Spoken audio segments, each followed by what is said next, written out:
அமெரிக்காவோட ஒரு Apache ஹெலிகாப்டரை Iran சுட்டு வீழ்த்ததுக்கான முயற்சிகளில் ஈடுபட்டதா சமீபத்தில் ஒரு செய்தியானது வந்திருக்கு. இது சம்பந்தப்பட்ட சில புகைப்படங்கள் மற்றும் வீடியோக்கள் வெளியானது மட்டும் இல்லாமல் ட்ரம்ப் அவர்கள் வைக்கக்கூடிய ஒரு கிளைம், ஸ்ட்ரைட் ஆஃப் ஹோர்மஸை நாங்கள் தான் முழுசாக கண்ட்ரோலில் வச்சுருக்கோம், எங்களை தாண்டி அந்த இடத்துல எதுவும் நடந்துராது, ஈரான் மேலே பெரிய அளவு எக்கானமிக் ப்ரெஷரை போடுறதுக்கு நாங்கள் தயாராகிட்டு இருக்கோம்.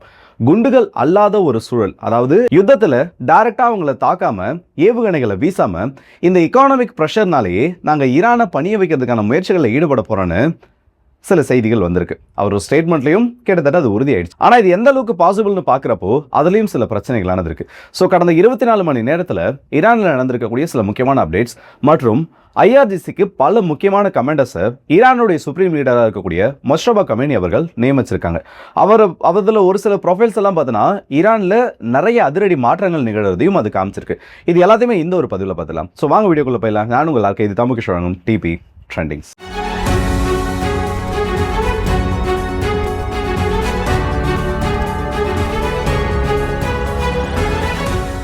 முதல் செய்தியா இஸ்ரேலை பத்தின ஒரு முக்கியமான அப்டேட் வந்திருக்கு. என்னன்னா, கோலன் ஹைட்ஸ் பகுதியில் 50 நாட்கள் ஒரு ஷார்ட் டைம் மிஷனை அவங்க முடிச்சிருக்காங்க. இதை பற்றின ஐடிஎஃபோட அஃபிஷியலான செய்தி குறிப்பில் என்ன சொல்லியிருக்காங்கன்னா, கோலன் ஹைட்ஸ் பகுதிகள் மற்றும் ஹெஸ்புல்லாவோட அந்த எல்லையை பகிரக்கூடிய சில பகுதிகளில் தொடர்ந்து நாங்கள் ஏர் ஸ்ட்ரைக்ன்றதை பண்ணோம்.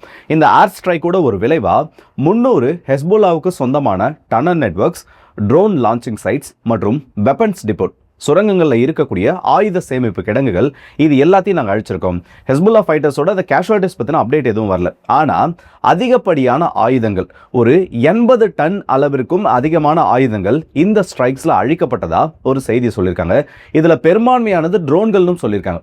80 டன் வெப்பன்ஸ்ன்றது இன்னைக்கு நடக்கக்கூடிய யுத்தத்தில் ஒரு ஆவரேஜான ஒரு அமௌண்ட் தான். ஆனால் அது ட்ரோன்கள் அதிகம். ஏன்னா ஒவ்வொரு ட்ரோன்கள்லையும் பார்த்தோன்னா கிராம் கணக்கில் தான் எக்ஸ்ப்ளோசிவ்ஸ் இருக்கும். ஆனால் அது ஏற்படுத்தக்கூடிய இம்பாக்ட் ஆனது ரொம்ப பெரிய அளவில் இருக்கும். அப்போ ட்ரோன்கள் அதிகமாக இருக்கக்கூடிய இடத்துல 80 டன் அளவிற்கு ஆயுதங்களை நாங்கள் அழிச்சிருக்கோன்னு சொல்கிறப்போ இதோட தீவிரத்தன்மை எந்த அளவுக்கு இருந்துட்டு இருக்கு. ஹைபிரிட் வார்ஃபேரில் குறிப்பாக இந்த எஃபிவி ட்ரோன்கள், ஃபர்ஸ்ட் பர்சன் வியூ ட்ரோன்களில் ஹெஸ்புல்லா எந்த அளவுக்கு முன்னேறிட்டு இருக்காங்க, அது இஸ்ரேலுக்கு எந்த அளவுக்கு வடக்கு பகுதிகளில் பிரச்சனைகளை உருவாக்க போகுதுன்றதை இந்த ஒரு செய்தியின் மூலமா நம்மளால ரொம்பவே தெளிவாக பார்க்க முடியுது. ஸோ வரக்கூடிய நாட்கள் மீண்டும் இஸ்ரேலோட வடக்கு பகுதி ஒரு ஃப்ளாஷ் பாயிண்டாக ஆகிறதுக்கான ஒரு வாய்ப்பையும் இது உருவாகியிருக்கு. மற்றபடியே பார்த்தோன்னா 200க்கும் அதிகமான வீடுகள் இந்த ஒரு தாக்குதல் சமயத்தில் மிகப்பெரிய அளவு பாதிப்புக்குள்ளானதாகவும் செய்தியிலானது வந்திருக்கு. சரி, இப்போ அடுத்த அந்த முக்கியமான செய்தி, அமெரிக்காவோட ஹெலிகாப்டரை சுற்று வீழ்த்ததுக்கான முயற்சிகள் நடந்ததாக சொல்லப்படுது.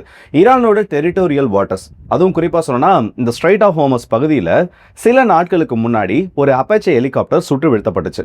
அதில் இருக்கக்கூடிய பைலட்ஸ் நல்ல வேலையாக ஓரளவுக்கு அவங்க அந்த ஏர்கிராஃப்டை கண்ட்ரோல் எடுக்க முயற்சி பண்ணதுனால ஓமனோட கடற்கரை பகுதிகளுக்கு பக்கத்தில் இருக்கக்கூடிய ஒமனியன் வாட்டர்ஸில் விழுந்துட்டாங்க. இப்போ மீண்டும் அதே மாதிரி ஒரு சம்பவமானது நடந்திருக்கு. இந்த சம்பவம் எப்போ நடந்தா சொல்றாங்கன்னா, நேற்று ஈரானோட லோக்கல் டைமின் படி மதிய வேலை ஒரு 2 மணி அளவில் நடந்ததா சொல்றாங்க. ஸ்ட்ரைட் ஆஃப் ஹோர்மஸ்ல பிளாக்கேடுன்றதை ஈரானும் போட்டு வச்சிருக்காங்க.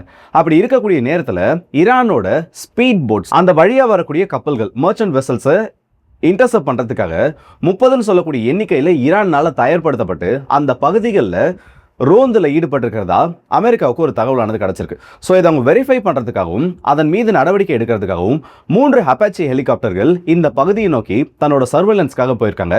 அப்படி அவங்க போனப்போ அதில் ஒரு ஹெலிகாப்டருக்கு டைரக்டாக ரேடியோ வார்னிங் ஆனது ஈரானோட கப்பல்ல இருந்து கொடுக்கப்பட்டதா செய்திகள் வந்திருக்கு. இது அமெரிக்கா உறுதிப்படுத்தல, ஆனா ஈரானோட ஐஆர்ஜிசி அவங்களோட செய்தி குறிப்பில் சொல்லியிருக்காங்க. அதாவது அவங்களோட டெலிகிராம் செய்தியில் இதை பேசியிருக்காங்க. இந்த மாதிரி வந்து எனிமியோட ஒரு ஏர்கிராஃப்ட் நம்மளோட பகுதிகளுக்குள்ள நுழைய முயற்சி பண்ணுச்சு, கடைசி கட்ட வார்னிங்ன்றது, இதுக்கப்புறம் நீங்க இதே மாதிரி கண்டினியூ பண்ணீங்கன்னா உங்களோட ஏர்கிராஃப்டை நாங்கள் சுட்டு வீழ்த்துறோம்னு ஒரு வார்னிங் கொடுத்ததுக்கு அப்புறமா அந்த ஹெலிகாப்டர் ரீட்ரீட் பண்ணி போயிடுச்சு, பின்வாங்கிடுச்சுன்ற ஒரு செய்தியை வெளியிட்டிருக்காங்க. அது சம்பந்தப்பட்ட சில காட்சிகளும் அந்த குழுக்கள்ல வெளியிடப்பட்டிருக்கு. அமெரிக்கா கிட்ட இருந்து இதை பத்தின எந்த விதமான அபிஷியல் அனௌன்ஸ்மெண்ட் இப்போ வரல. இதற்கு அடுத்தபடியாக இருக்கக்கூடிய அடுத்த முக்கியமான அப்டேட் என்னன்னு பார்த்தோம்னா, ஐஆர்ஜிசியோட கமாண்டர் அமெரிக்காவோட நியூஸ் ஏஜென்சிக்கு ஒரு மெசேஜ் அனுப்பியிருக்காங்க. கிட்டத்தட்ட பார்த்தோன்னா, நீங்க தான் வந்து எங்கள் நாட்டில் நடக்கக்கூடிய செய்திகளை போட மாட்டீங்க, இப்போ நாங்க சொல்ற இதையாச்சும் செய்திகளாக போடுங்கன்னு அந்த ஒரு டோன்ல தான் அனுப்பியிருக்காங்க. அமெரிக்கா இந்த யுத்தத்தை நீட்டிக்கிறதுக்கான முயற்சிகளை ஈடுபட்டிருக்காங்க. ஆனால் அப்படி அமெரிக்கா இந்த யுத்தத்தை நீட்டிக்கிறதுக்கான அந்த காரணம் அமெரிக்காவோட நன்மைக்காக கிடையாது. அமெரிக்காவில் இருக்கக்கூடிய சில பிஸ்னஸ் மேன்ஸ், அமெரிக்காவோட மிக பெரும் செல்வந்தர்கள் இந்த க்ரூட் ஆயிலோட வியாபாரத்தில் பெரிய அளவு லாபம் பார்க்க முயற்சி பண்ணிட்டு இருக்காங்க. அவங்களுக்காக மட்டும்தான் அமெரிக்காவோட நலனுக்காகவோ மத்திய கிழக்கோட நலனுக்காகவோ இந்த யுத்தத்தை அமெரிக்கா நடத்தல, அந்த ஒரு சிலரோட நலனுக்காக மட்டும்தான் இந்த யுத்தத்தை நடத்திட்டு இருக்காங்க. அப்படி இவங்க பண்ணக்கூடிய யுத்தத்துல அமெரிக்கர்கள் நீங்களும் அவங்களோட டிராப்ல விழுந்துடாதீங்க. நல்ல ஒரு விஷயத்தை கவனத்தில் எடுத்துக்கோங்க. நாங்க ஒரு நாள்ல ஏவக்கூடிய ஏவுகணைகளை விட பல மடங்கு அதிகமா எங்களால் இப்போ ப்ரொடியூஸ் பண்ண முடியும். இது எல்லாம் நாங்கள் பயன்படுத்தணும்னா இந்த யுத்தத்திற்கு சம்பந்தமே இல்லாத அமெரிக்காவோட ராணுவ வீரர்கள் ஒரு சிலரோட அந்த பர்சனல் ரீசன்ஸ்க்காக தொடங்கப்பட்டுள்ள இந்த யுத்தத்தில் பல அமெரிக்கர்கள் உயிரிழப்பு வரை போகிறதுக்கான வாய்ப்புகள் இருக்கிறதாகவும் ஒரு எச்சரிக்கையை கொடுத்துருக்காங்க. பியோர் சைக்காலஜிக்கல் வார்ஃபேர்க்கான ஒரு டெக்னிக்கா IRGCனால இது பண்ணப்பட்டிருக்கு. ஏன்னா யூஎஸ்ஏல பெரிய ஒரு பிரச்சனை எப்போ தெரியுமா வரும்? அவங்க ஒரு யுத்தத்தை நடத்துகிறப்பவோ இல்லை அதனால எதிர்த்தரப்பில் இருக்கக்கூடிய மக்கள் பெரிய அளவு பாதிக்கப்படுறப்போ, கொல்லப்படுறப்போ, இல்லை அவங்களுக்கு எதிரான கொடுமைகள் நிறுத்தப்படுறப்போ நடக்காது. பார்த்தும் பார்க்காத மாதிரி இருந்துருவாங்க. ரொம்ப ரேரான சினாரியோவில் தான் மனித உரிமை மீறல்களை பற்றி அந்த நாட்டோட அரசாங்கம் எதிர்நாட்டில் பண்ணக்கூடிய அந்த மனித உரிமை மீறல்களை பற்றி பேசுவாங்க. ஆனால் இவங்களை சீக்கிரம் பேச வைக்கிறதுக்குன்னு சொல்லி ஒரு சில கிரைட்டீரியாஸ் இருக்குது. ஒன்று, நேரடியாக அவங்க நாட்டுக்கு பிரச்சனை வரணும். அப்படி இல்லையா நேரடியாக அவங்க நாட்டு ராணுவ வீரர்களுக்கு பிரச்சனை வரணும். இதில் நேரடியாக அந்த ராணுவ வீரர்கள் அந்த இடத்துல உயிரிழப்பு ஏற்படுறப்போ இல்லை அதிகமான பிரச்சனைகளை அவங்க சந்திக்கிறப்போ இவங்க ஈஸியாக இந்த இடத்துல போராட ஆரம்பிச்சிருவாங்க, அந்த அரசுக்கு எதிராக திரும்ப ஆரம்பிப்பாங்க. ஸோ அந்த ஒரு பாயிண்ட், ஏன்னா சமீப நாட்களாக தொடர்ந்து இந்த சம்மந்தப்பட்ட செய்திகள் வந்துச்சு. அமெரிக்கா உறுதிப்படுத்துறாங்க ஒரு 3 நபர்களும் என்ன இறந்துட்டாங்கன்ற மாதிரி வேல்யூவை ரொம்ப குறைச்சி காமிச்சிருந்தாங்க. அதுக்கே அமெரிக்காவில் பிரச்சனை வந்துச்சு. ஸோ அந்த பாயிண்டை பிடிச்சி இவங்க அடிக்கிறப்போ இது இன்னமும் இந்த யுத்தத்தில் அமெரிக்காவோட அரசுக்கு பின்னடைவை ஏற்படுத்துன்றதை ரொம்ப தீர்க்கமாக நம்புறாங்க. அது நடக்கிறதுக்கான சான்சஸ் இருக்கு. ஸோ இந்த மாதிரி சைக்காலஜிக்கல் ஆப்ரேஷன்ஸையும் இப்போ ஈரானோட IRGC ரொம்ப அதிகப்படியாக பண்ண ஆரம்பிச்சிருக்கு. அடுத்ததா இந்த அட்லாண்டிக்ல வந்திருக்கக்கூடிய இந்த ஒரு செய்தி குறிப்பு, இதுதான் ரொம்ப முக்கியமான ஒன்று. காரணம், ஸ்ட்ரைட் ஆஃப் ஹார்மஸோட ஒட்டுமொத்த கண்ட்ரோலையும் நாங்கள் எடுத்து வச்சிருக்கோம். எங்களுக்கு இதுக்கப்புறம் அந்த இடத்துல மிசைல்ஸை யூஸ் பண்ணக்கூடிய எந்த ஒரு தேவையும் இல்லைன்ற மாதிரி அமெரிக்காவோட அதிபர் அவர்கள் பேசியிருக்காரு. பிராக்டிக்கலி பாசிபிளா இதுன்னு பார்த்தோன்னா, ஈரான் கிட்ட அமெரிக்கா இறங்கி போற வரைக்கும், இல்லை ஈரானோட சில தேவைகளை அவங்க தீர்த்து வைக்கிற வரைக்கும் அமெரிக்கானால அவங்க நினைக்கிற அந்த எக்கானமிக்கல் ப்ரெஷரை போட முடியாது. நல்லா நினைச்சு பாருங்க, இப்போ நல்லா ஒரு நாடு போயிட்டு இருக்கு, அவங்க மேலே எக்கானமிக் சாங்ஷன்ஸை போடுறப்போ அது அவங்கள ஹர்ட் பண்ணும். ஆனால் இந்த ஈரான் சொல்லக்கூடிய நாடு இஸ்லாமிக் ரெவல்யூஷன் 1980s அது நடந்து முடிஞ்சதுக்கு அப்புறமா அன்னையிலேருந்து எக்கானமிக் சாங்ஷனில் தான் இருந்திருக்காங்க. அப்படியே பார்த்தோன்னா 90கள், 2000, 2010, 2020 இந்த மாதிரி ஒரு 40 வருஷத்துக்கும் அதிகமாக மிகப்பெரிய அளவு பொருளாதார தடைகளில் சிக்கி இருக்கக்கூடிய ஒரு நாடு ஈரான். நீங்கள் அவங்க கிட்ட போயிட்டு நாங்கள் எக்கனாமிக் சாங்ஷன்ஸ் போட்டுருவோம், உங்களோட வியாபாரத்தை முடக்கிடுவோம், உங்களோட அசட்ஸை ஃப்ரோஸ் பண்ணிவிடுவோம், உங்களோட யாரும் வியாபாரம் பண்ணிக்காம விடாமல் பெரிய பெரிய பிரச்சனைகளை ஈடுபடுவோம்னு சொல்கிறது எந்த விதத்தில் இது ப்ராக்டிக்கலி பாசிபிள்னு தெரியல. இவங்களால டைட்டன் பண்ண முடியும், நான் இல்லைன்னு சொல்லவே இல்லை. ஏன்னா ஈரானுக்கு இன்னும் லைஃப் லைனாக சில ரிசோர்ஸஸ் வெளிநாடுகளில் இருந்தும் சில முக்கியமான நாடுகள் அவங்களோட வியாபாரம் பண்ணுறதுனாலையும் நடந்துட்டு இருக்கு. அதை இவங்களால டைட்டன் பண்ண முடியும். ஆனால் அதை மட்டுமே வச்சு ஈரானை நாங்கள் அமைதியை நோக்கி கொண்டு வந்துருவோம், இந்த சீஸ் ஃபயரை நோக்கி நாங்கள் கொண்டு வந்துடுறது மட்டும்தான் இந்த இடத்துல பிரச்சனைக்கான ஒன்றா மாறி இருக்கு. ஸோ இது எந்த அளவுக்கு ப்ராக்டிக்கலி பாசிபிள்னு தெரியல, இல்லை இதுக்கான சான்சஸ் ஜீரோன்னு சொல்லலாம். ஆனால் அப்படி இருந்தும் அமெரிக்காவோட அதிபர் இப்படி எல்லாம் பேசியிருக்கான்றப்போ ஒருவேளை பின்னாடி இவங்களோட ஃபேஸை சேவ் பண்ணக்கூடிய ஏதாச்சும் ஒரு டீல் கையெழுத்தாக போகுதா என்னன்றதும் தெரியல. ஆனால் ஈரான் தரப்புல இருந்து இதுக்கு எந்த விதமான ஒரு முன்னேற்பாடுகளோ இல்லை ஈரான் கிட்ட எந்த விதமான அறிவிப்பும் வரல. காரணம், அவங்க இன்னைக்கு முக்கியமாக எடுத்திருக்கக்கூடிய சில முடிவுகள் தான். ஈரானோட சுப்ரீம் லீடராக இருக்கக்கூடிய திரு மொஸ்தபா கமேனி அவர்கள் சில முக்கியமான சேஞ்சஸை பண்ணாங்க. ஈரானுக்கு அதிகாரிகளை நியமிக்கிறது, அவங்களோட IRGCக்கான சில அதிகாரிகளை நியமிக்கிறது, அவங்களோட அரசாங்கத்தில் சில மாற்றங்களை பண்ணுறதுன்னு பண்ணாங்க. அதில் முக்கியமான ஒரு மாற்றமாக நிகழ்ந்திருக்கிறது என்னன்னா, IRGCயோட கமாண்டர் இன் சீஃபாக அகமது வாஹிதி அவர்களை நியமிச்சிருக்காங்க. இதுக்கு முன்னாடி IRGCயோட கமாண்டர் இன் சீஃபாக இருந்தது யாருன்னு பார்த்தோன்னா முகமது பாக்வர்னு சொல்லக்கூடிய ஒரு நபர். அவர் இது ஈரான் யுத்தம் தொடங்கினதுக்கு அப்புறமா அமெரிக்கா மற்றும் இஸ்ரேலோட அந்த ஜாயிண்ட் ஸ்ட்ரைக்ஸ் தொடங்குறப்போ அந்த ஸ்ட்ரைக்ஸில் கொல்லப்படுறாரு கமேனி அவர்களோட சேர்த்து. இப்போ இவரை நியமிச்சிருக்காங்க. பல பேரை மாற்றி அமைச்சிருக்காங்க. ஆனால் இதில் இவரோட பொசிஷன், இவர் அந்த இடத்துல நியமிச்சிருக்கிறது ரொம்ப முக்கியமான ஒன்றா பார்க்கப்பட்டு இருக்கு. காரணம் என்னன்னா, இதற்கு முன்னாடி 2009 இருந்து 2013 வரைக்கும் பாதுகாப்புத்துறை அமைச்சரா, ஈரானோட பாதுகாப்புத்துறை அமைச்சராக இருந்திருக்காரு. அண்ட் அது மட்டும் இல்லாமல் 1988 இருந்து IRGCயோட எக்ஸ்ட்ரா டெரிட்டரியல் யூனிட்டா, அதாவது மற்ற நாடுகளில் செயல்படக்கூடிய அந்த சிறப்பு குழுக்கான கர்ட்ஸ் ஃபோர்ஸ்னு சொல்லுவாங்க, அதோட படை தளபதியாகவும் இருந்திருக்காரு. ஒரு ஹார்ட் லைனர்.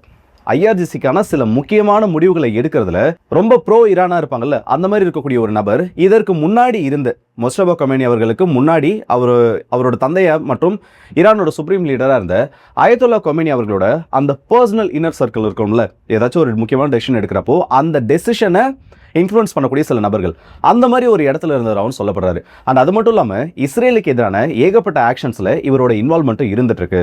ஸோ நேச்சுரலாகவே இஸ்ரேலுக்கு எதிராக செயல்படக்கூடிய ஒரு நபர் IRGCயோட ஃபோர்ஸஸோட கமாண்டர் இன் சீஃபாக போடுறப்போ அது எல்லா விதத்திலையும் இவங்களுக்கு உதவிகளை பண்ணும். ஸோ ஏமனோட ஒரு பெட்டர் கனெக்ஷனில் இருக்கக்கூடிய ஒரு நபர்னு சொல்லி இது எல்லாத்தையும் பேஸ் பண்ணி இவருக்கு அந்த ஒரு கமாண்டர் இன் சீஃப் பொசிஷன் கொடுக்கப்பட்டதாக சொல்லியிருக்காங்க.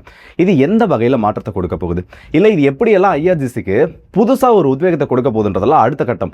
ஆனால் எந்த டைமில் இவங்க இதை பண்ணியிருக்காங்க?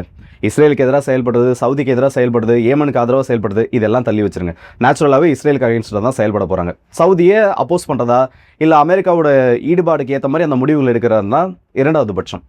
அமெரிக்கா நாங்கள் எக்கானமிக் சாங்ஷன்ஸை போட போகிறோம், ஈரானை ஸ்ட்ரைக்ஸ் இல்லாமல் எங்களால் கண்ட்ரோல் பண்ண முடியும்னு சொல்லக்கூடிய அளவுக்கு ஒரு அறிவிப்பை கொடுக்குறாங்க. அப்போ அந்த டைமில் இந்த மாதிரி மாற்றங்கள் நிகழுதுன்னா இன்னர் சர்க்கிளில் ஈரானோட உட்கட்டமைப்புகளில் ஏதோ ஒரு பெரிய வேலையை பார்க்கறதுக்கு அமெரிக்கா தயாராகிறதுக்கான வாய்ப்புகளும் இருக்குது. அது உளவாளிகள் மூலயமா இருக்கலாம். ஏன்னா ஏற்கனவே ஹமாஸோட சீஃப் ஈரான்குள்ளே வச்சு அந்த உளவாளிகள் மூலயமாவே, அந்த இன்னர் சர்க்கிளில் இருக்கக்கூடிய உளவாளிகள் மூலயமாவே இஸ்ரேல் காலி பண்ணியிருந்தாங்க. ஸோ அதே மாதிரி சில நிகழ்வுகள் நடக்கிறதுக்கு முன்னாடி அதை தடுக்கிறதுக்கான ஒரு முயற்சியாகவும் இருக்கலாம். ஸோ எப்படி பார்த்தாலும் அமெரிக்காவோட ப்ரெஷருக்கு ஈரான் இந்த இடத்துல இறங்கி போகிறதுலன்னு தெரிய போகுது. அது இந்த மாதிரி சில மாற்றங்கள் மூலியமாகவும் மற்ற அறிவிப்புகள் மூலியமாகவும் தெரிஞ்சுக்க வருது. ஒருவேளை நீங்கள் அந்த இடத்துல இருக்கீங்க, ஒரு டெசிஷன் மேக்கராக இருக்கீங்க, அதுவும் அமெரிக்காவோட அதிபர் மாதிரி ஒரு பொசிஷனில் இருக்கீங்க, ஒரு ஹைப்போதெட்டிக்கல் சினாரியோ, உங்களோட பதில் இதுக்கு என்னவா இருக்கும்? ஈரானில் நீங்கள் போய் மாட்டிக்கிட்டீங்க, வெளியில் வரணும்னா ஃப்ராங்காக சொல்லுங்கள் நீங்கள் என்ன பண்ணுவீங்கன்னு. அதே ஈரானோட அதிபராக நீங்கள் இருந்தீங்கன்னா என்ன விதத்தை டிமாண்ட் பண்ணுவீங்க, என்னென்ன டிமாண்ட்ஸ் உங்களுக்கு இருக்குன்றதையும் மறக்காம கமெண்ட்ஸில் சொல்லுங்கள், இந்த கிரைசிஸை சால்வ் பண்ணுறதுக்கு. அண்ட் நம்மளோட டிஎன் பாலிடிக்ஸ்க்கான சேனலில் இன்றைக்கி நடந்திருக்கக்கூடிய சில முக்கியமான அப்டேட்ஸ், அரசியல் அப்டேட்ஸ், தமிழக அரசியல் சம்மந்தப்பட்ட செய்திகளை போட்டிருக்கோம். மறக்காமல் பாருங்கள். அண்ட் உங்களோட கருத்துக்களை அந்த இடத்துல சொல்லுங்கள். ஸோ அடுத்த வீடியோ சந்திப்போம். அது உங்களுக்கு விடுபடுது உங்கள் ஆர்கே.